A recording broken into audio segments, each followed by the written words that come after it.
நீங்கள் நம்ம ஹெர்பல் லைஃபோட அஃப்ரெஷ் எப்படி மேக் பண்ணுறதை பற்றி தான் பார்க்க போகிறோம். வாங்க பார்க்கலாம். அதுக்கு நம்மளுக்கு ஃபஸ்ட்டு ஒரு கிளாஸ் தேவை. அடுத்ததாக ஹாட் வாட்டர். ரொம்ப முக்கியமாக அஃப்ரெஷ் தேவை. இதில் மொத்தம் 7 ஃப்ளேவர்ஸ் இருக்குது. ஜிஞ்சர், இலாச்சி, லெமன், பீச், சினமன், துளசி, காஷ்மீரி கவா. நீங்கள் நம்ம ஜிஞ்சர் தான் யூஸ் பண்ண போகிறோம். வாங்க எப்படி யூஸ் பண்ணுறதுன்னு பார்க்கலாம்.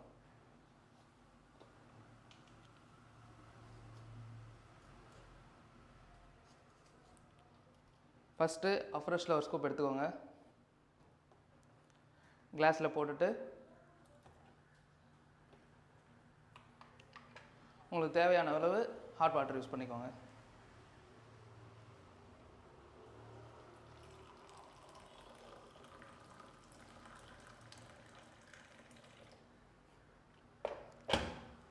அவ்வளோதான், நம்ம ஹெர்பல் லைஃபோட அஃப்ரெஷ் ரெடி ஆகிடுச்சு. குடிச்சு பார்க்கலாம் எப்படி இருக்குன்னு சொல்கிறேன். ரொம்பவே சூப்பராக இருக்குது. எனக்கு பிடிச்ச ஜிஞ்சர் ஃப்ளேவர். உங்களுக்கு எந்த ஃப்ளேவர் பிடிக்குன்னு மறக்காமல் காமெண்ட் பண்ணிவிடுங்க.